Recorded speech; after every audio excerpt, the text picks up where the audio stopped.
Red blood cells are produced in red blood cells production.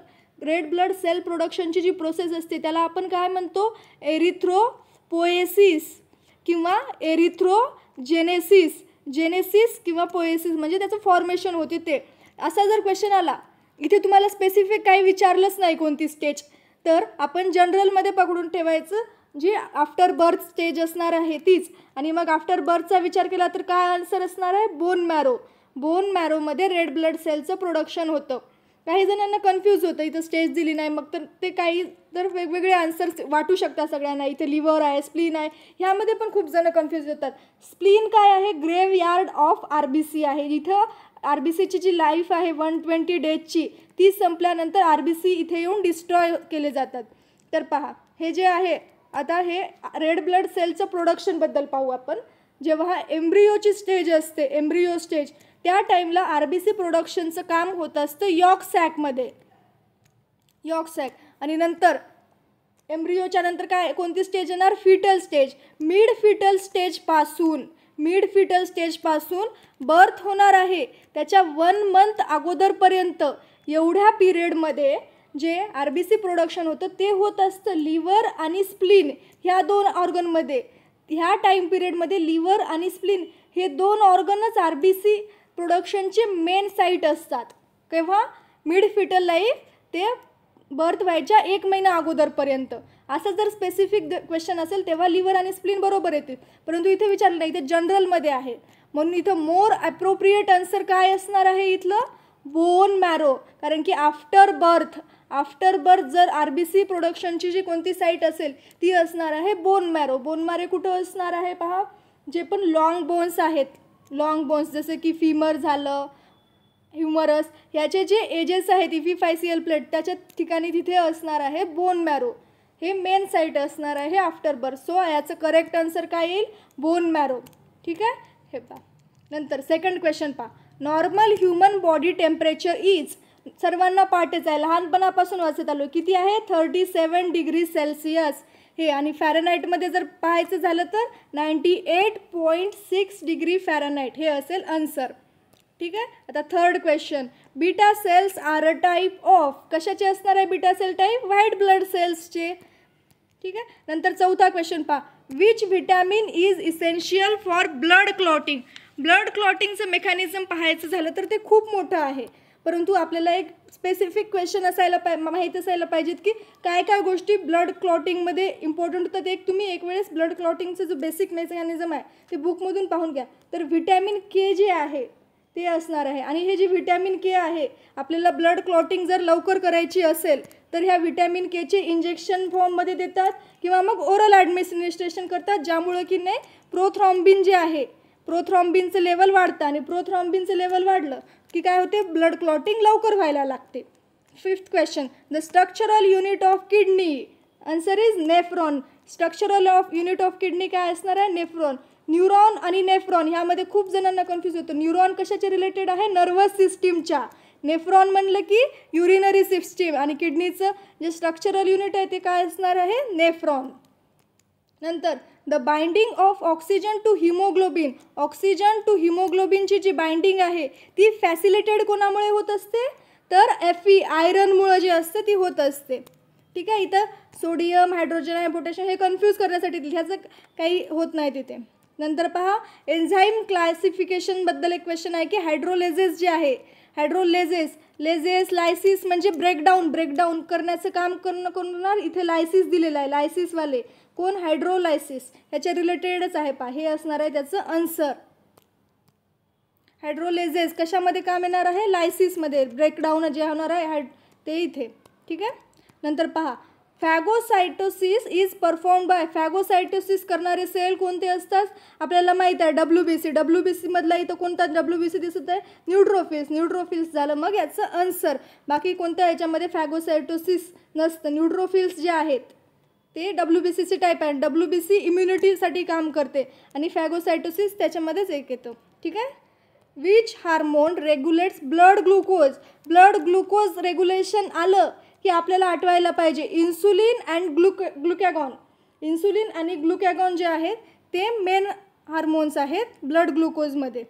ठीक आहे. हे पहा, इन्सुलिन काय करते, ब्लडमधलं जे ग्लुकोज आहे ते कमी करते आणि ग्लुकॅगॉन काय करते, ब्लडमध्ये ग्लुकोज वाढवते.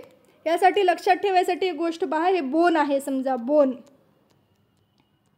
हे बोन आणि हे इकडे ब्लड.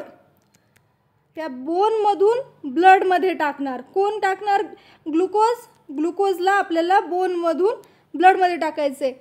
ग्लुकॅगॉन, ग्लुकॅ बाहेर आला, ग्लुकॅगॉन म्हणजे बाहेर गेला, कशामधून, बोनमधून ब्लडमध्ये. तेव्हा मग काय होईल, ब्लडमधले लेवल वाढतील आणि हे काम कोण करतं, ग्लुकॅगॉन. बोनमधलं ग्लुकोज ब्लडमध्ये टाकायचं आणि ह्याच्याच उलटं काय करणार, इन्सुलिन. नंतर आहे मायटोसिस ऑकरिन. मायटोसिस कशासाठी होतं, बॉडीमधलं रिपेअर मेकॅनिझममध्ये येतो आणि बॉडी सेल्समध्ये, सोमा म्हणजेच काय, बॉडी, आणि त्याच्यामध्ये काम करणारं कोणतं मेकॅनिझम आहे, मायटोसिस सेलसाठी. ठीक आहे. सोमॅटिक सेल्समध्ये होणार, sex cell, bone forming cells, liver cells, ह्याच्यामध्ये नवीन रिजनरेशनची प्रोसेस होते. इथे मिओसिस होत असेल, मिओसिस होणार. ठीक आहे. आणि बाकीचे जे आहेत, मायटोसिस कशामध्ये होतं, सोमॅटिक सेल्समध्ये होतं मेनली. नंतर आहे विच ऑर्गन डिटॉक्झिफाईज हार्मफुल केमिकल्सचं डिटॉक्झिफिकेशन करण्याचं काम कोण करतं, तर पहा, स्प्लीन, किडनी, पॅनक्रियाज, ह्यामध्ये डिटॉक्झिफिकेशन नाही होत. हार्मफुल केमिकल्सचं म्हणले, त्याचं मेन आन्सर आपल्याला ॲप्रोप्रिएट एकदम लिव्हर असणार आहे. नंतर पहा, लिव्हरचे फंक्शन तुम्ही दुसरे पण आहेत, ते खूप इम्पॉर्टंट आहेत, तुम्ही वाचून घ्या. ठीक आहे. नंतर पहा, pepsin acts in which body part. Pepsin कोणत्या बॉडी पार्टमध्ये ॲक्ट होतं, त्याचं आहे स्टमकमध्ये होतं. जे डायजेशनचे मेकॅनिझम आहे ते पूर्ण तुम्हाला एक वेळेस पाहून घ्यावं लागेल, हे मग तुम्हाला समजेल की हे बाकीचे आन्सर्स. त्याचं जर डिटेल करायचं गेलं तर व्हिडिओ खूप मोठा होईल, तर प्लीज वाचून घ्या ते एक वेळेस. नंतर पहा, बॅक्टेरियल सेल वॉल कंपोनंट. बॅक्टेरियाचं सेल वॉल कंपोनंट कोणतं आहे, ग्लायकोजन आहे का, नाही, ग्लायकोजन असणार ॲनिमल सेल वॉलमध्ये. पेप्टिडोग्लायकन असणार आहे बॅक्टेरियल सेल वॉलमध्ये. सेल्युलस पाहिलं तर ते प्लांट सेलमध्ये असतं. कायटिंग म्हणलं तर फंगायचे जे असतात, फंगाय आणि काही अल्गी, ह्यामध्ये सेल वॉलचं कंपोनंट असतं हे. तर बॅक्टेरियल सेल वॉलचं कोणतं झालं, पेप्टिडोग्लायकॅन. नंतर आहे the double helix model of DNA was proposed by. सर्वांनाच माहीत आहे, वॅटसन अँड क्रिक. कधी दिलं आहे, 1953मध्ये. हे इयर पण खूप इम्पॉर्टंट आहे पा. ठीक आहे. नंतर in human genetics XX indicate, सगळ्यांना माहीत आहे XS काय असतं, कोणासाठी असतं, फिमेल जिनोटाईप, आणि XY जर असेल तर ते कोणासाठी, मेल जिनोटाईपसाठी. Which blood vessels carry oxygenated blood to the body. हार्टपासून बॉडीकडे ऑक्सिजनेटेड ब्लड कोण कॅरी करतं, तर कोण आन्सर असणार आहे याचं, आवर्टा. ठीक आहे. हे पहा, खूप जणांना कन्फ्यूज होते की ऑक्सिजनेटेड ब्लड इथून हार्टपासून कुठे, तर हे हार्ट आहे. हार्टपासून बॉडीकडे जे ऑक्सिजनेटेड ब्लड कॅरी करतात ते असणार आहेत आर्टरीज, कोणत्या पण असो. आणि बॉडीकडून हार्टकडे, बॉडीमध्ये जे पण डिऑक्सिजनेटेड ब्लड प्रोड्यूस होणार आहे ते हार्टपर्यंत नेण्याचं काम करणार आहेत व्हेन्स.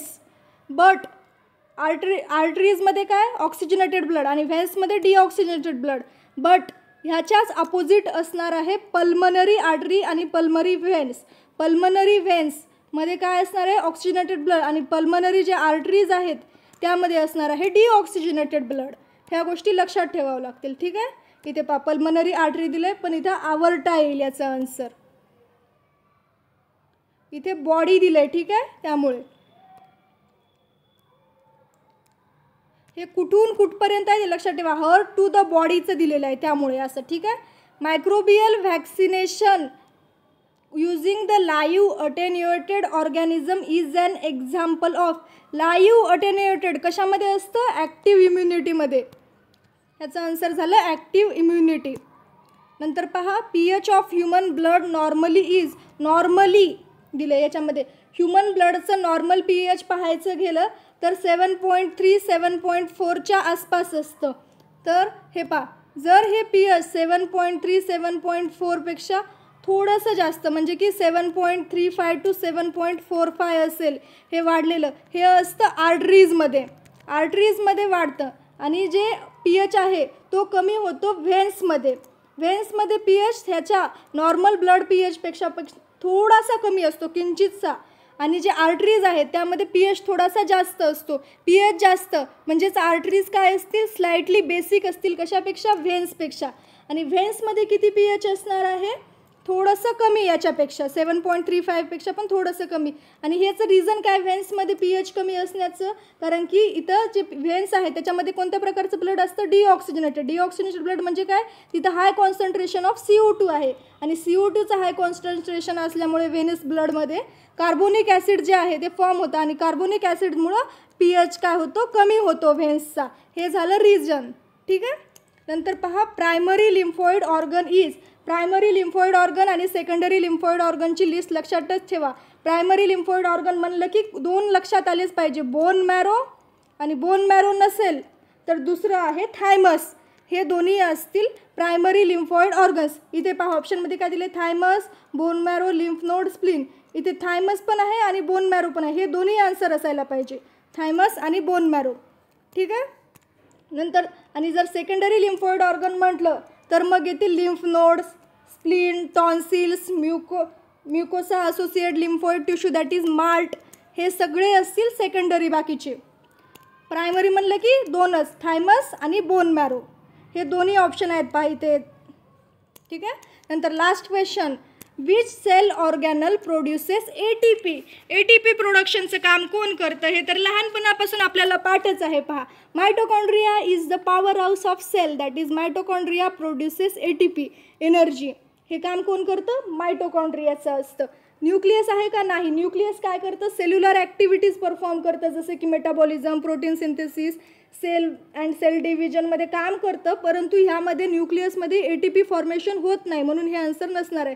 दुसरं पहा, रायबोझम. रायबोझम कुठं असतात, रफ एंडोप्लाझमिक रेटिक्युलम असे त्याची जी लाईन असते, मेम्ब्रेन असते त्याच्यावर, आणि सायटोप्लाझममध्ये असते रायबोझम. परंतु ही प्रोटीनची फॅक्टरी आहे. इथे सिंथेसिस होतं का ATP, नाही. Golgi apparatus. गॉल्गी ॲपरेटसमध्ये काय होतं, प्रोसेसिंग होत असते, पॅकेजिंग होत असते, लेबलिंग होत असते, आणि प्रोटीन्स आणि लिपिड्सची डिलिव्हरी होते. परंतु इथे सुद्धा ATPचं फॉर्मेशन होत नाही. कुठं होतं, मायटोकॉन्ड्रियामध्ये. That is mitochondria is the energy currency of the cells. Thank you so much.